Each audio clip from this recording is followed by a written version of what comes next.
My son drained my bank account and took his wife and her mother to Rome. I just smiled to myself, and 3 days later, he called me, sobbing. "Mom, what did you do?" My retribution was complete. The day I needed to breathe the most was the very day my son took every single dollar, without even leaving a note. Eleanor Ellie Price froze for a long time. She sat on her old, worn cloth armchair, the same one she bought when Jackson turned 7, using the first decent paycheck she earned cleaning homes in the Hollywood Hills. In front of her, the cell phone screen glowed with a notification that chilled her blood. Available balance, $0.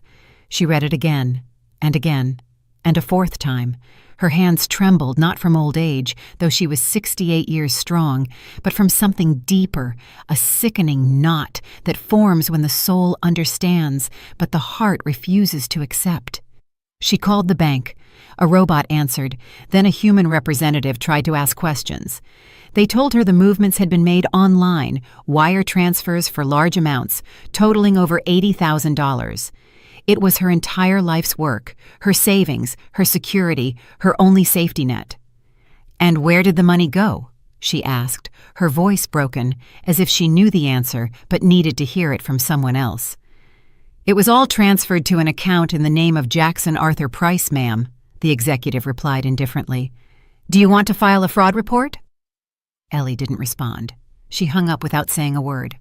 Silence filled the house. The only sounds were the ticking of the clock in the kitchen and the buzz of a dying fluorescent light bulb.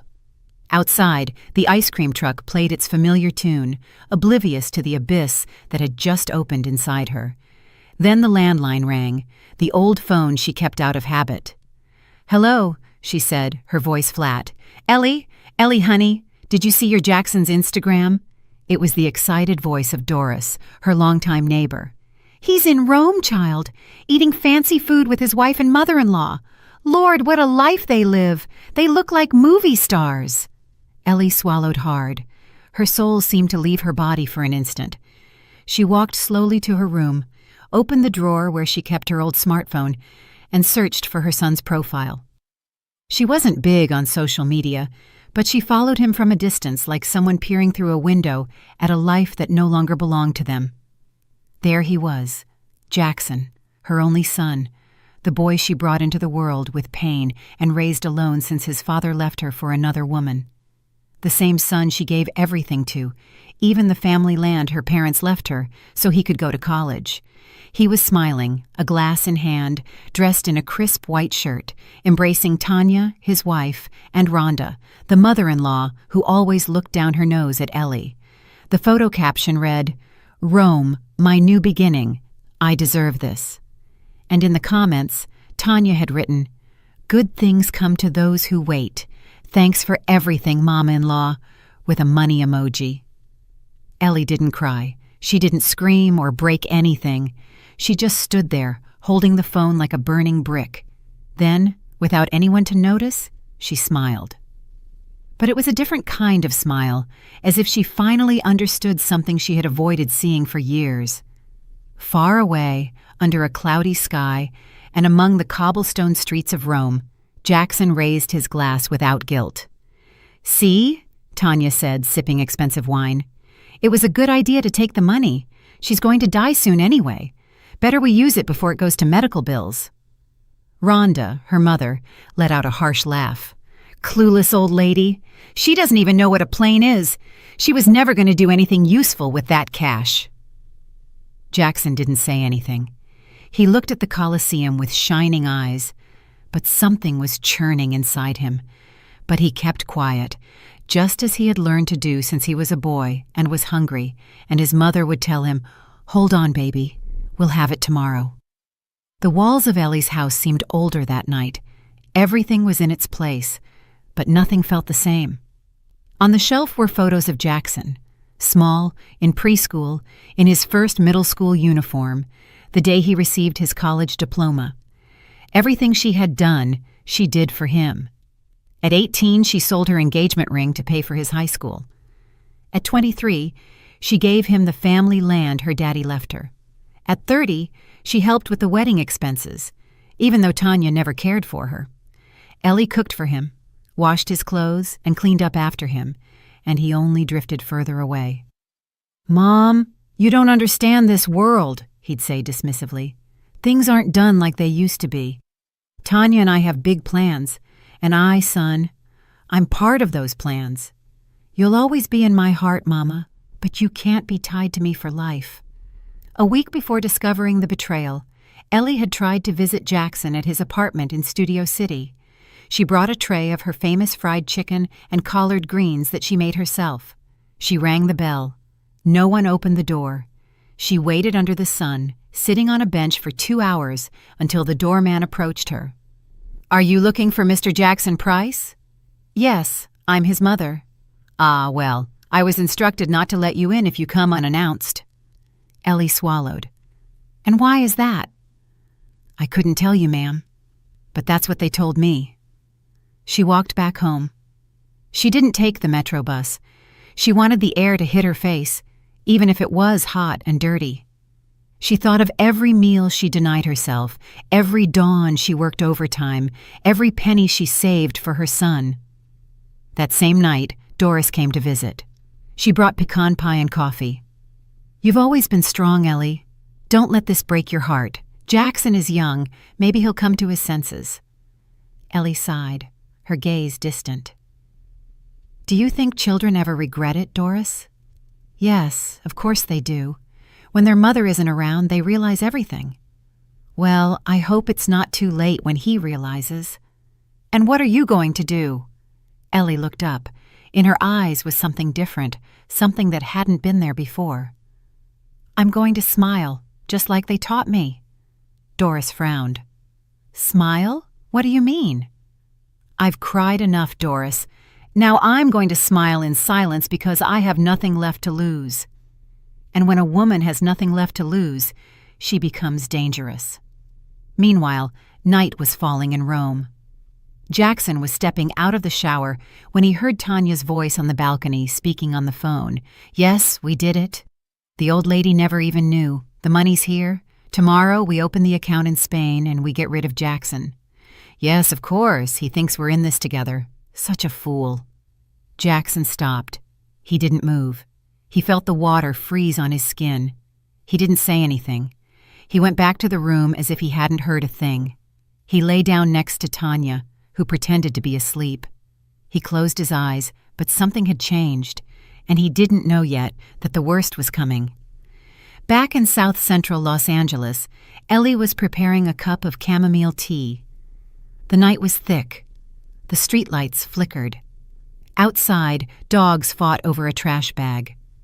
Inside, she picked up her notebook, the one she used to jot down recipes she never got to cook. She wrote something with her shaky handwriting. "This is not the end. It is the beginning of my silence, and my silence will hurt more than any scream." Then she closed the notebook, lay down in bed, and for the first time in a long time, she slept without tears. And while she slept in her humble home, her son in a hotel suite in Rome checked his phone. He found a bank notification. "Account blocked due to suspicious activity." "What?" he muttered, staring at the screen. The first crack had just formed, and Jackson didn't know that his mother, in silence, had already begun to move. Sometimes pain doesn't scream. Sometimes pain sits, observes, and waits for the right moment. And that moment was just beginning. The night hadn't entirely left South Central. There was still that sticky humidity between the tin roofs and the broken sidewalks. Ellie got up at dawn, her bones creaking as they did every day. But this time, she didn't feel old. Something new was beating inside her. It wasn't rage or sadness. It was a determination her soul had never known before. While heating water on the gas stove, she stared at the blue flame. The whistle of the steam took her back many years, to the first day she knew what it was like to be alone. She was 14 when she started cleaning houses in the Brentwood neighborhood, a girl with badly braided hair, dark skin, and hands cracked by cheap soap. By that age, she knew the names of all the stain removers and how to fold a boss's shirts without wrinkling them. At night when she returned home, her mother no longer waited up for her. She was already asleep. Her absent father had left with a woman from a bar. Ellie didn't cry, she just swallowed, and the next day woke up before the rooster crowed to go back to work. At 17, she got pregnant with Jackson. His father was a boy 3 years older than her. He promised they would marry, that he would get her out of that life. They lasted 8 months. The day he found out the baby was a boy, he disappeared. He left with a woman who sold cosmetics and never returned. Ellie didn't cry. She just clenched her jaw, adjusted her scarf, and went out to look for more houses to clean. She raised Jackson alone, carrying him on her back while she washed other people's clothes.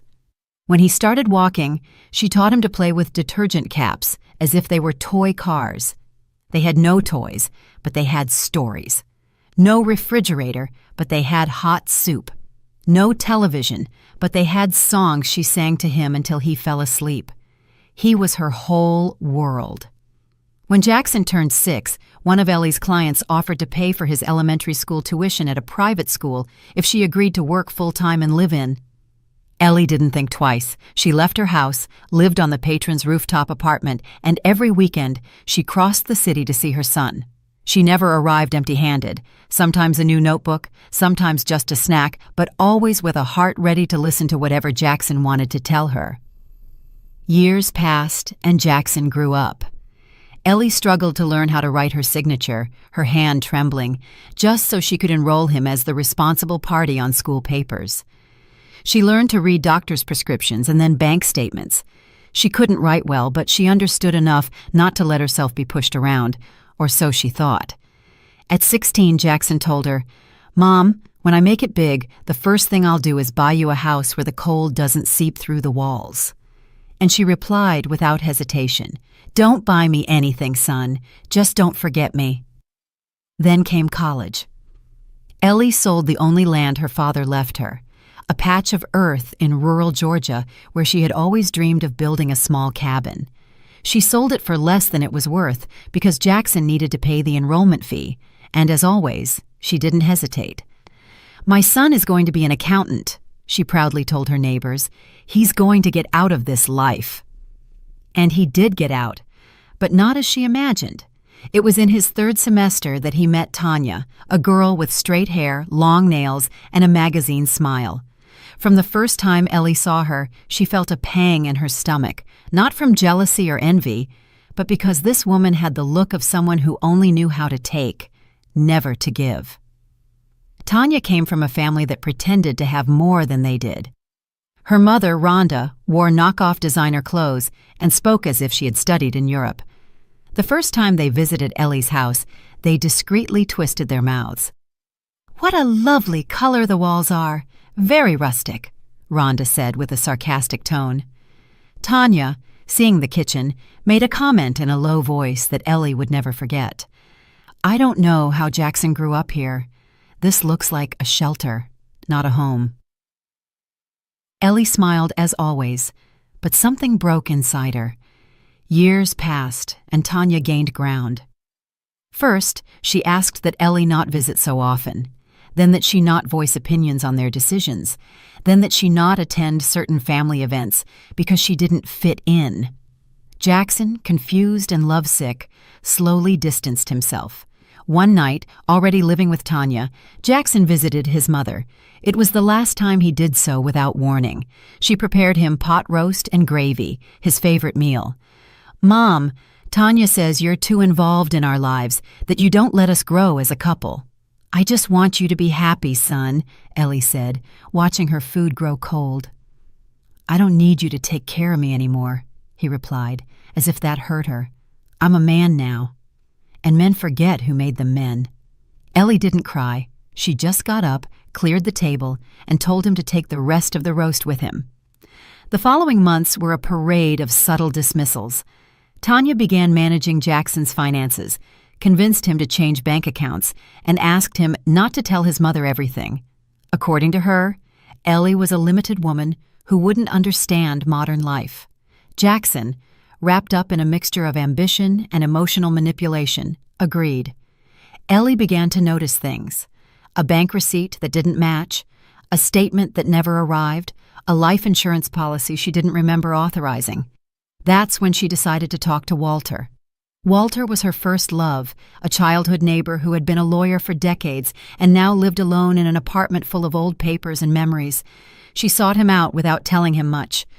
"Walter, how can I find out if someone is using my name for strange things?" "Are you in trouble, Ellie?" "No, but I feel like my son isn't my son anymore." Walter looked at her carefully, asked for the few papers she had, and for weeks reviewed movements, documents, and transfers, until one night he invited her to his house. "Ellie, your son put you as a guarantor on a joint account. You didn't sign anything, but the signature is there." "But I don't know how to write more than my name." "They forged your signature, and they've been taking money out little by little for 6 months." Ellie said nothing. She took the papers, put them in her purse, and left in silence. That night, the pain didn't let her sleep, not because of the money, but because of the truth. Her son hadn't just been manipulated. He had become an active part of the betrayal. He robbed his own mother. In the following days, Tanya and Rhonda organized the trip to Rome. Jackson, without a stable job, sold his car and then suggested using Ellie's savings. "It's family money," Tanya said. "Besides, your mother isn't going to use it. Don't be silly. I don't know, it's everything she has." "And why is she hoarding it? You're her son. You're not stealing it. You're just borrowing it early." Jackson hesitated, but he did it. One night, from his home computer, he transferred all the money. He did it quickly, without much thought, like someone wanting to pull out a tooth without anesthesia. He finished, took a deep breath, closed the laptop, and didn't look back. Ellie discovered the betrayal the next day. She didn't cry, she didn't scream, she just wrote a sentence in her notebook. "My son didn't die, but the mother in me did." From then on, everything changed. Her body kept aging, but her spirit hardened. She began to walk differently, her back straighter. She started making calls, checking emails, visiting offices. Something was being prepared. While in Rome, Jackson walked the stone streets, believing he had won something. In South Central Los Angeles, his mother was weaving the web that would return everything they had taken from her. And Tanya? Tanya was already planning how to disappear without a trace. What Jackson didn't know was that Ellie was no longer the woman he remembered. That woman had died. In her place remained a wounded mother, but an alert one. And when a wounded mother awakens, there is no hell she is unwilling to cross. The betrayal no longer hurt. What hurt was the certainty of having been invisible, of having been used, of having been erased as if she had never mattered. But Ellie was not willing to disappear in silence, because what mothers keep quiet about can also kill. Ellie said nothing. Not that time, nor the next, nor the one after. Her silence was no longer the kind that bleeds inside. It was a sharp silence, one that observes, registers, and calculates. The words dried up in her throat as if they no longer made sense, because when a mother understands that she has been replaced by a mask, she no longer screams. She transforms. Jackson didn't notice the difference, or he didn't want to notice it.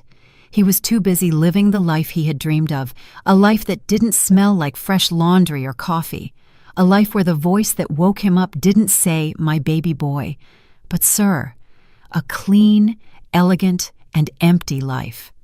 Tanya settled into his world as if she had always been its owner, and he, enchanted, let her. He was fascinated by how she spoke with words Ellie never used, how she walked gracefully in high heels, how she referred to things as if everything belonged to her. But behind her easy laugh and filtered photos was a subtle, cruel, and precise machine. Tanya knew what she wanted, and she wanted it fast. A name, a surname, an account, and a man who could sustain her facade. The first comments came disguised as jokes. "Honey, why does your mother always have to have an opinion on everything?" "I don't want our child to grow up surrounded by poverty-level thinking," she said while doing her nails in the living room. Jackson let out an uncomfortable laugh. "It's not that she wants to have an opinion, it's just hard for her to let go of control. She's always been like that." "It's not control, it's pity disguised as love. Women like your mother think they're martyrs for raising kids alone, but they don't realize that the past doesn't give us the right to drag others down. I don't want that for you, or for me, or for our children." Little by little, Tanya began deciding when they could visit Ellie and when they couldn't. First, it was that they were busy, then that it was better to meet in public places, and finally that she didn't feel comfortable entering Ellie's house because it smelled musty. Jackson accepted everything, and every time Ellie asked why they didn't visit her as often, he lowered his head. "We have too many things going on, Mom. You know, work, wedding things." Ellie only nodded, but there was no longer any naivety in her eyes. She was starting to put pieces together, like someone hand-stitching a torn sack. Rhonda, Tanya's mother, didn't take long to get involved, never with blatant insults, but always with carefully chosen phrases to sound educated, but with just the right edge to hurt. "Ms. Eleanor, I apologize if I'm direct, but didn't you ever think about moving to a more decent neighborhood? I mean, you're older now. This area isn't safe for someone your age, and with that money you have saved, you could buy something better, right?" Ellie looked Rhonda in the eye. She didn't blink, didn't say anything, but something inside her crunched. That day, she understood that it wasn't that they wanted her far away. It was that they never wanted her close. One Sunday, during a family lunch organized by Tanya, Ellie decided to speak to her son. She waited for the moment Rhonda went to the restroom, and Tanya was distracted by her phone. She looked at Jackson with the same love as always, but her voice no longer trembled. "Son, are you sure this woman is right for you? Have you noticed how she looks at you when you're not looking? How she talks about me?" Jackson swallowed. Tanya looked up from her phone. Rhonda had just come out of the restroom. The atmosphere shifted like when a storm rolls in, and then Jackson exploded. "That's enough! Mom, you're jealous because I have another woman in my life now. You won't say it, but you think it. You never stood for anyone else being important to me." Ellie didn't defend herself. She didn't even flinch. She just lowered her gaze to her plate, put down her fork, and in that silence, she knew she had lost him. When they said goodbye that afternoon, no one hugged her. Upon arriving home, she carefully took off her shoes, as if she didn't want to bother anyone, even though she was alone. She sat on her bed and thought about the last time her son had said, "I love you," without her asking him to. She couldn't remember. The following weeks were a hell disguised as routine. Tanya and Rhonda began to visit Jackson more at his office. They brought him lunch, talked business, and suggested investments. One day Tanya asked for access to his account so she could better organize household expenses. "Trust me," she said, taking off her shirt in front of him. "Or are we not a team?" Jackson, trapped between lust and foolishness, said yes, as always. Ellie, meanwhile, didn't stay still. She knew something was wrong, but she didn't know how to prove it. That's when she reached out to her neighbor Brenda, a woman who had been an accountant for 20 years at a pharmaceutical company and was now retired, teaching neighborhood children to add and subtract. "Brenda, I need you to explain something to me. How can I tell if someone is messing with my accounts?" Brenda frowned. "Your son?" "Yes. Do you have access to your bank statements?" "They don't come to me anymore." "And transfers?" "I've never made one. I don't even know how to do that." For several nights, Brenda taught Ellie how to access the bank portal on her cell phone, how to review movements, and how to identify deposits and withdrawals. The first time she saw the list of transactions, Ellie felt the world falling on her. Large amounts, recent dates, transfers that coincided with the days Jackson visited or asked for some document, money leaving without explanation. "He had access. He asked me for it to do some paperwork. He said it was for insurance." "Ellie, it's not paperwork. It's theft." Her heart broke in two, but she didn't cry. Instead, she asked for a notebook and began writing down every single transaction, day, time, amount. Every dollar stolen had a name attached to it. One Friday night, when everything seemed lost, Brenda showed her something else. "See this transaction? They signed your name here to activate a joint account, but the signature isn't yours. It's a crude copy." Ellie touched the screen as if touching an open wound. They didn't even bother to hide it well. "What are you going to do?" Ellie closed her phone, took a deep breath and said, "Nothing. Not yet." Meanwhile, in Rome, Jackson began to feel uneasy. Not from guilt, but because Tanya no longer looked at him the same way. She had changed. She no longer kissed him with enthusiasm. She spent hours on her phone, laughing to herself. And Rhonda? Rhonda no longer bothered to pretend she tolerated him. One night he heard a conversation between them while pretending to sleep. "It's done. Why keep pretending? As soon as we get back, we're selling everything and ditching him. And if he finds out? He's slow. He won't even notice. And if he does, so what? The old lady is going to die anyway. Who is going to defend him?" Ellie, from Los Angeles, began to move with precision. She visited a bank office, requested the complete statements, printed them, and put them in envelopes. Then she went to the public registry to ask if there were properties under her name that she didn't remember signing. There, she discovered something even worse. Jackson had tried to register her house as a shared investment property using altered documents. He didn't succeed due to a technical error, but he had tried. That day, Ellie didn't go straight home. She walked to an old church at the back of the neighborhood, not to pray, just to sit on the bench and look at the altar. "Give me patience, God. Not to forgive him, but not to destroy him with my own hands." Silence enveloped her. When she returned, she turned on the radio, played a blues song, and began to knit.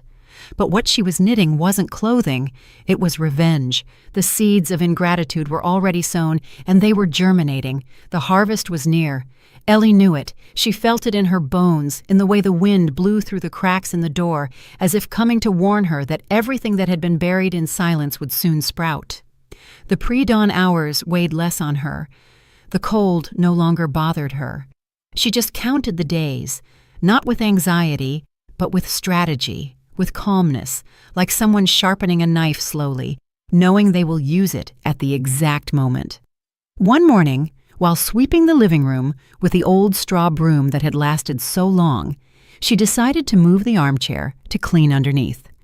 Beneath it were dirt, tiny papers, a dry pen, and a torn, badly folded white envelope tucked into a recycled plastic bag.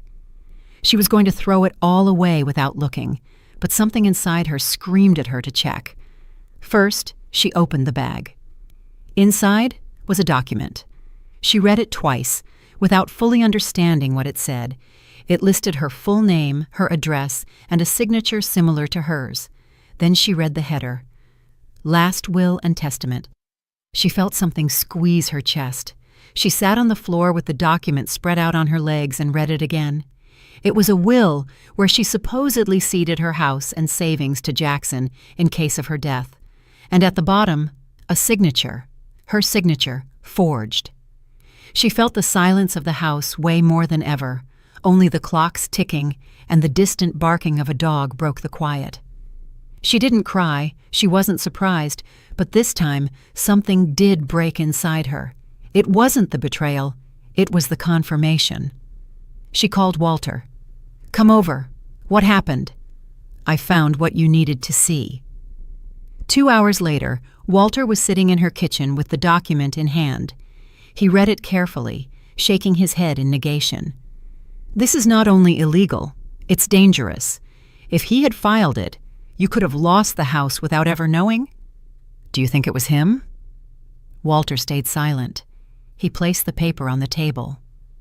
"This isn't your signature, Ellie, and you have no idea how to draft a will. It's obviously not yours. The most serious part is that this is a draft, and if there's a draft, there may have been a real attempt to file it." Ellie stared at her own wrinkled hands, stained by the years, but still steady. She remembered the day she finally made the last mortgage payment on the house. 30 years of effort, reheated meals, broken shoes, working in the hottest days, cleaning up other people's messes, enduring bosses' shouts, all to have something of her own, something no one could take away. "He wanted to kill me on paper," she said without raising her voice. Walter looked up. He didn't know if it was a metaphor or a literal truth. The silence between them was so long that the boiling of the coffee on the stove became the only sound in the kitchen. "And now what are you going to do?" Ellie smiled, the same smile Jackson didn't know how to read in time. "Now, I'm going to bury him, but awake." Not even 3 days had passed since that discovery when she received an unexpected call from Dr. Evans, the internist at the health clinic where Ellie had occasional checkups. "I need you to come in, Ms. Eleanor, today if you can."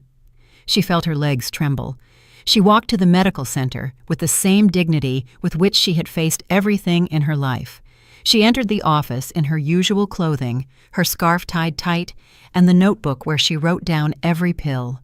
The doctor greeted her kindly, but without hope. In his gaze was a compassion that smelled of farewell. "We did new blood tests, and the results are not good." She didn't respond. She just looked at him, expecting what she already knew. "You have leukemia, ma'am. It's in an advanced stage. It pains me to tell you this way, but there's no time for pleasantries. Your immune system is compromised. We estimate you have about 6 months. Ellie froze. She stared at a fixed point on the wall, a small, bird-shaped patch of dampness, not a single tear, not a single question. "Do you understand what I'm telling you? I understand how much it costs me to die with dignity." The doctor shifted uncomfortably in his seat. "There are options. We can start chemotherapy, but it's not certain you'll respond. The treatment is aggressive and expensive." "Does it take my life faster?" "Not necessarily." "Then no. I don't like the thought of death catching me in a gown." The doctor didn't know what to say. He had never seen anyone take the news of their own death with such composure. Ellie stood up, took her purse, and before leaving the office, she turned to him. 6 months is enough. For what I have to do, it's more than enough." She walked back home, not because she couldn't afford a ride, but because she needed to feel the city. She wanted every step to take her back to her roots, her history, her purpose. She crossed the street where she was once almost hit by a car while taking Jackson to preschool. She passed the market where she worked cleaning restrooms for $40 a day. She waved to Mr. Theodore, the juice stand man, who had no teeth but a good memory. When she arrived home, she went straight to her room. She pulled out a wooden box hidden under the bed. Inside was her notebook with notes, clippings, receipts, unsent letters, and an old envelope where she kept the only photo she had of Jackson as a child, when he still slept hugging her leg.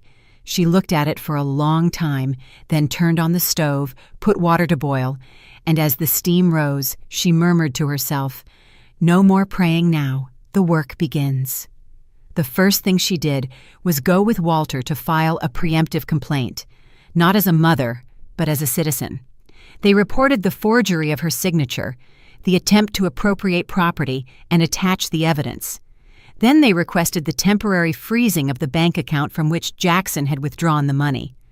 To achieve this, they used a clause that allowed the stopping of financial movements if elder financial abuse was suspected.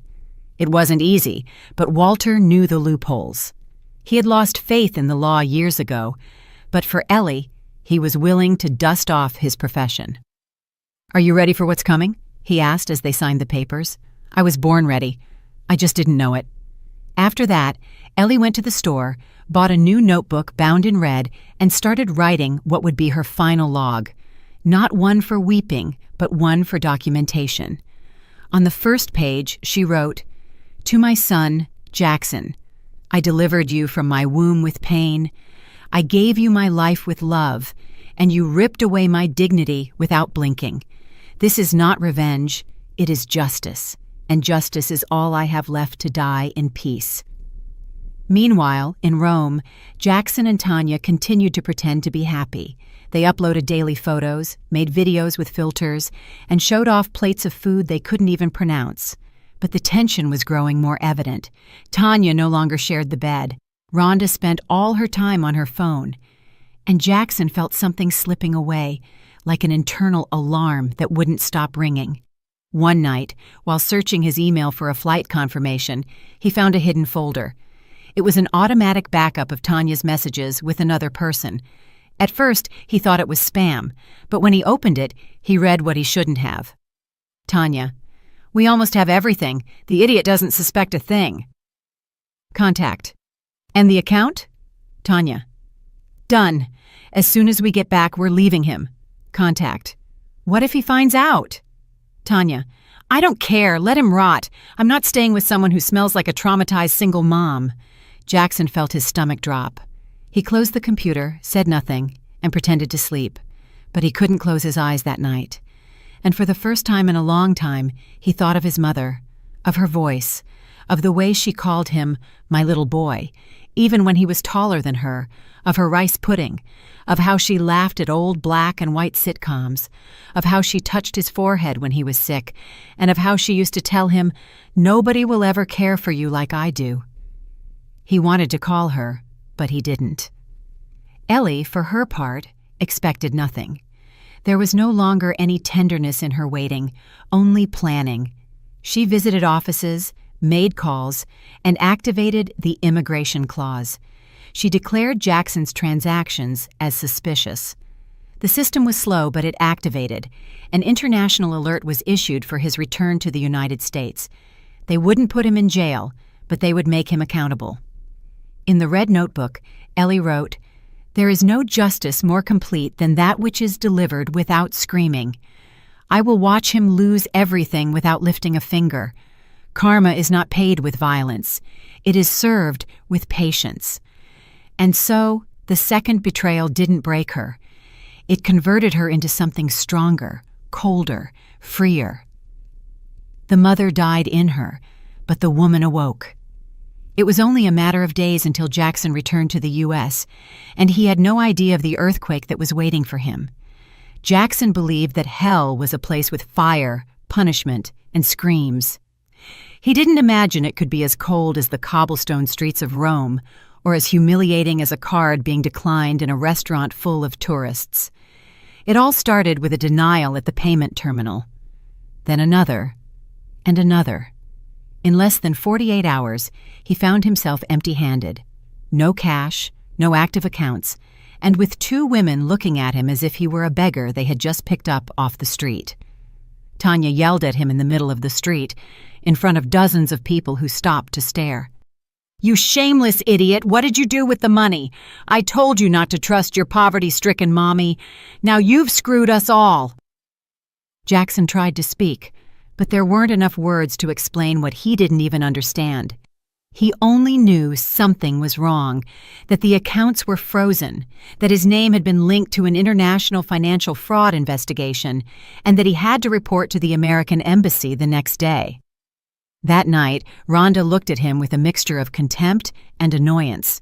"I warned you, Tanya. This poor boy isn't even good for washing dishes. I'm going to a hostel. I'm not sleeping in this dump."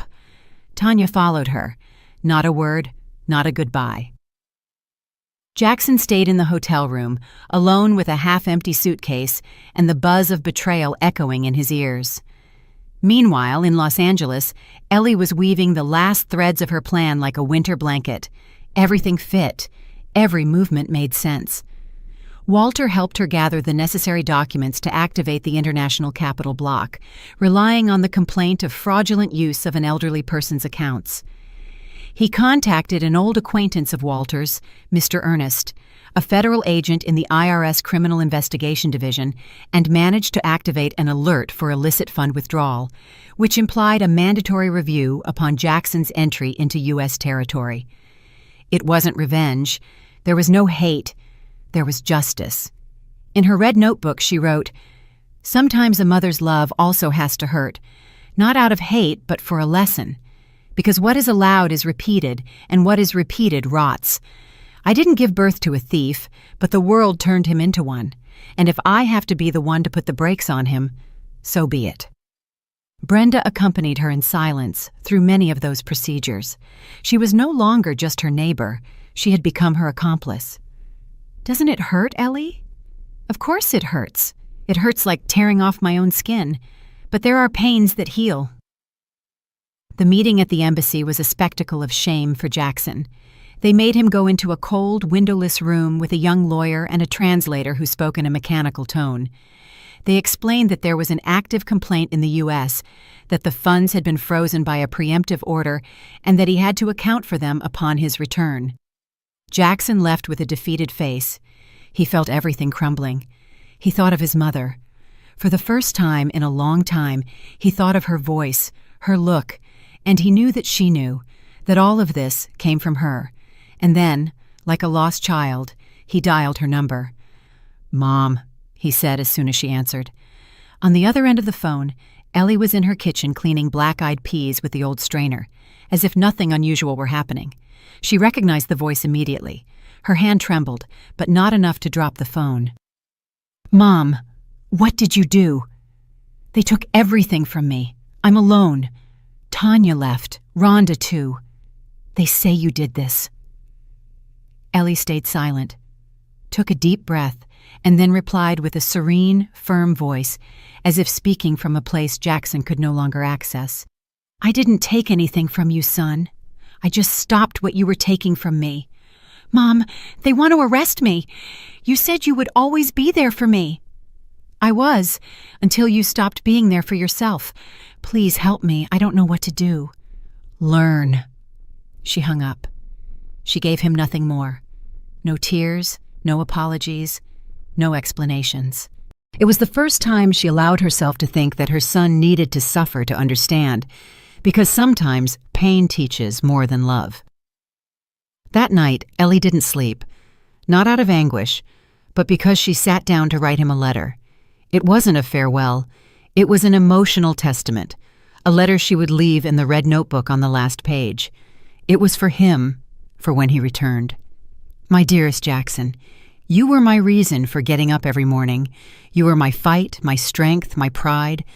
I gave you what I had and what I didn't. I denied myself food, rest, and company for you, and I don't regret it. I did it with love. But you forgot who you were. You surrounded yourself with ghosts in expensive perfume, and in their eagerness to kill me while I was alive, they forced me to wake up. I don't hate you. I couldn't. But I am no longer the woman who waits in silence for her son to remember her. Now I am the one who teaches you, even if it hurts. And if you ever truly repent, this letter will be here, not to save you, but so you can't say no one warned you." At the end of the letter, she drew a small heart. It was the sweetest thing she had left. Jackson wandered the streets of Rome aimlessly. He slept in cheap hostels. Sometimes he ate, sometimes he didn't. He had no one to call. Neither Tanya nor Rhonda answered. And he knew that his return to the U.S. wouldn't be a landing. It would be a crash. Finally, he took a return flight, scared, ashamed, with cold in his bones. He knew they were waiting for him, not with hugs, but with outstanding debts. Ellie, for her part, was ready.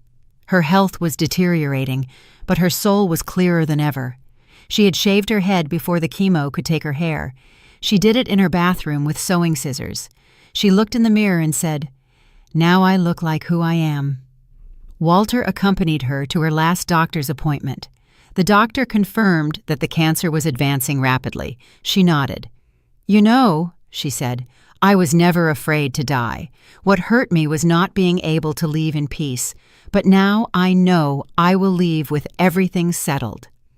That night in her bed, alone, Ellie felt a sharp pain in her chest. She doubled over, but she didn't call anyone. She just hugged herself, murmuring her son's name, not as a complaint, but as a farewell. The silence of the storm was just that, the exact moment before the collapse, the feigned calm that precedes the inevitable. But Ellie didn't fear the end because she had done what she had to do, and Jackson was about to face the debris of the life he himself destroyed. When the plane landed in the U.S., Ellie felt no emotion. She wasn't surprised by the captain's welcome or the strange language mixed with the airport announcements. She didn't care about the glass ceilings or the foreign faces. She hadn't traveled to admire anything. She had traveled to close a cycle, not as a mother, but as a witness. At almost 70 years old, her body was trembling, yes, but not with fear. The physical pain was already part of the scenery. What sustained her was purpose. She had sold a few things to pay for that ticket: the blender, the large mirror in the living room, and a ring she kept since Jackson was a child. She didn't regret it. The cost was insignificant compared to the emotional freedom she sought. At the airport, Walter was waiting for her. He had arrived a day earlier to prepare everything. He had pulled strings, processed the permits, and arranged for Ellie to be present at the embassy when Jackson testified. It wasn't legally required, but the consular official was an old friend and also the son of a single mother. He understood the request without needing too many explanations. When he saw her arrive, Walter took off his hat. "You don't look like a woman who is about to face her son." "And you don't look like a retired lawyer," Ellie replied without looking directly at him. "Are you sure about this?" "I'm alive. That's enough." They walked to the car. During the ride, Walter tried to ease the tension with a few anecdotes, but Ellie didn't engage. She wasn't there to converse. She had one last task. In her purse, she carried a thick yellow envelope with items that weren't of material value but held eternal weight. Meanwhile, in a hotel room on the other side of the city, Jackson stood in front of the mirror. His eyes were sunken, his beard was messy, and his expression swung between exhaustion and panic. He was going to present himself at the American Embassy to sign an official declaration that would separate him from the joint accounts with his mother. But he also knew that by doing so, he would admit he had managed those accounts with false documentation. In exchange, the embassy had agreed not to arrest him, but to register him on an economic watch list, and his return to the U.S. would be conditional. He would have to present himself before a financial authority upon stepping on American soil. When he went down to the hotel lobby, he saw Tanya waiting for him. She wore dark sunglasses and a red coat that looked borrowed. Her face didn't reflect love or resentment, only convenience. "You're late," Tanya said with annoyance. "I didn't know you were coming. You also didn't know you were so useless. And here we are. What do you want?" "To see you fall." Jackson clenched his fists. What she said no longer hurt him. What hurt was having allowed himself to be molded by a woman who considered him disposable. Upon arriving at the embassy, the officials led them into a white, silent waiting room with metal chairs. Tanya chewed gum as if she were in a shopping mall. Jackson sweated. Every minute weighed like an hour. Then the door opened and Ellie entered. She wore a gray sweater, a long skirt, and a dark blue scarf over her shoulders. Her now sparse hair was covered with a black bandana. She walked slowly but straight. She held the yellow envelope in her hands. When she crossed the room, her eyes met Jackson's. He suddenly stood up. "What are you doing here?" he asked, his voice cracking. "I came to watch you sign, not as a mother, as a witness." Tanya let out a harsh laugh. "How sweet. The old woman came to put on her final show." Ellie looked at her. Not with hate, but with pity. "You took everything she had," she said in a low voice. "But I taught him what he'll never have again, forgiveness." Tanya scoffed. "Forgiveness, ma'am? Your son is a failure. You raised a parasite." "No, I raised a good boy. You turned him into this and he let you do it." Jackson closed his eyes. He couldn't take it anymore. "Mom, I don't know when I lost myself." Ellie approached, handing him the envelope. "Here are your photos. The first ones, from when you learned to walk and write. Here's your first letter to Santa Claus. Once, you asked me for a bicycle, and I told you only if you got an A in math. And you did. I kept my promise, son." Jackson took the envelope, his hands trembling. "And here is also the letter I wrote you, not to save you, but so you can't say no one warned you." They sat down. The embassy official came in and explained the procedure. Jackson signed. At that moment, the camera of an American tourist waiting for his passport recorded part of the final dialogue. The images showed Ellie standing, her eyes moist, saying, "You were my life, but I was never yours. Today, I understand it. You weren't born to love me, only to serve as my mirror." The recording was uploaded to social media that same day. In a few hours, it went viral. People commented from all over. "That mother is a queen. That's how you teach a lesson without violence. Dignity doesn't age." Jackson couldn't lift his head. The official looked at him with compassion. "All done. You can go. Your mother, too." Tanya had already left. She didn't wait for anyone. She stormed off just as she had arrived, without apology, without a soul. On the way back to the hotel, Ellie and Jackson walked in silence down a narrow street in Rome. On a corner, she stopped. "This is where we part ways." "Mom," he tried to say, but his voice broke. "I gave you everything I had, even my silence. Now I give you the only thing you refuse to accept, the truth." "Will you forgive me?" "I already forgave you. The problem is that you haven't forgiven yourself yet." "Can I do anything?" "Yes. Live with what you did and make it count for something." Ellie turned and walked away slowly. She never saw him again. That night, Jackson opened the envelope in his room. The photos were yellowed but intact. The letter, written in blue ink, smelled of lavender. When he finished reading it, the world crashed down on him.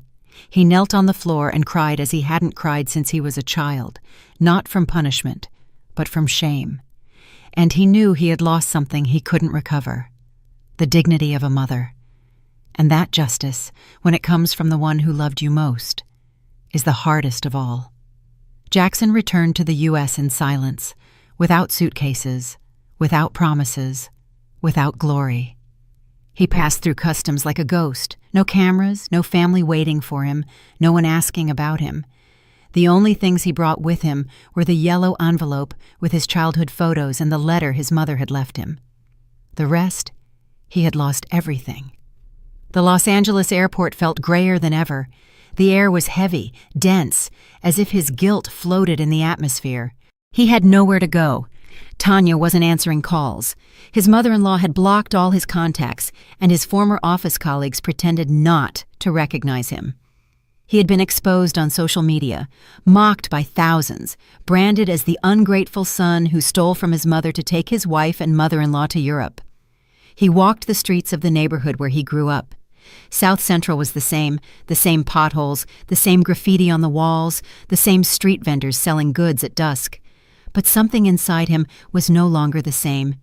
Every street had an echo, a memory, a reproach. He passed his old school.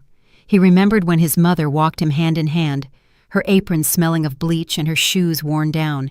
She always said, "You won't live scrubbing floors like me. You'll have your own desk and your suit." And he had it for a while, until he exchanged it for lies. Ellie was already back. She had returned alone. She didn't need company. She had lived her whole life in the company of her silence, and it didn't weigh on her. She settled back into her house with cracks in the walls, the same concrete floor, and the rocking chair that creaked when she swayed. She settled into her life like someone returning to the place they should never have left. Walter brought her medicine. Brenda prepared light soups for her. The closest neighbors looked after her in spontaneous shifts, not because she asked for it, but because dignity is also honored while one is alive. She became a neighborhood legend. Some children thought she had traveled to punish the wicked, others that she was a witch, others that she had faced the mob. Only a few knew the truth, and they said nothing. Ellie didn't speak much. She listened to blues music in the afternoons. Sometimes from the doorway, she watched the neighborhood children play. She laughed with them. She gave them lollipops, listening intently when they told childhood lies. She had recovered her peace, but not her strength. The cancer was advancing slowly but steadily. Every week she seemed more fragile. Her clothes were too big. Her hands trembled more, but she never stopped walking around her house. She never let herself fall. One Sunday morning, Jackson walked to the door. He carried a bag with donuts. He had spent the whole night wondering if he should go. He hadn't slept or eaten, but something inside him demanded it. He didn't expect her to open the door. He just wanted to see her, to see if she was still breathing. From the opposite sidewalk, he saw her sitting in her rocking chair. She wore an old sweater and a shawl draped over her shoulders. Her face was thin but not defeated. She smiled at some children playing nearby. One of them brought her a flower picked from the park, and she hugged him as if he were her own blood. Jackson didn't cross the street. He just watched her. He felt a knot in his throat, walked slowly, left the bag of donuts on the porch, and left. Ellie didn't look up, but she felt him. She didn't open the door. Not that day. Over the following weeks, Jackson returned, always at the same time. He left something: flowers, pastries, a note without a name. He never dared to knock. He never asked to enter. He had no right. He was just paying, without knowing if the debt would ever end. One night, Ellie picked up her red notebook, opened it to the last page, and with a trembling hand, wrote her final note. It wasn't long, just enough, just like her. My son, love is not demanded, it is given. And if you have learned that, then you are not lost anymore. Don't look for me when I'm gone. I will be in every mistake you choose not to repeat, in every act of kindness you do without expecting anything in return. If you want to forgive yourself, start with others. And if you ever manage to see your mother in the eyes of another woman, don't fail her. That will be my redemption. She signed with her full name. She folded the letter, put it in an envelope, and wrote in black ink, "For Jackson." The morning she stopped breathing was bright. The sun streamed through the windows. On her lap were the red notebook, the envelope, and a blanket knitted by her own hands. The neighbors found her surrounded by flowers that the children had left. Her face held a serenity that few can fake. There was no drama, no screaming, only the calm after the storm. Walter arrived first. He looked at her in silence, gently closed her eyes. He didn't cry. He knew she didn't want tears. He knew she had died as she lived, with dignity. Brenda prepared the wake with the help of the neighbors. It was humble, but full of love. They didn't accept elaborate wreaths, only flowers from the park, children's drawings, and the songs she loved to listen to. Jackson wasn't notified, but he knew. He knew the moment the wind changed and something in his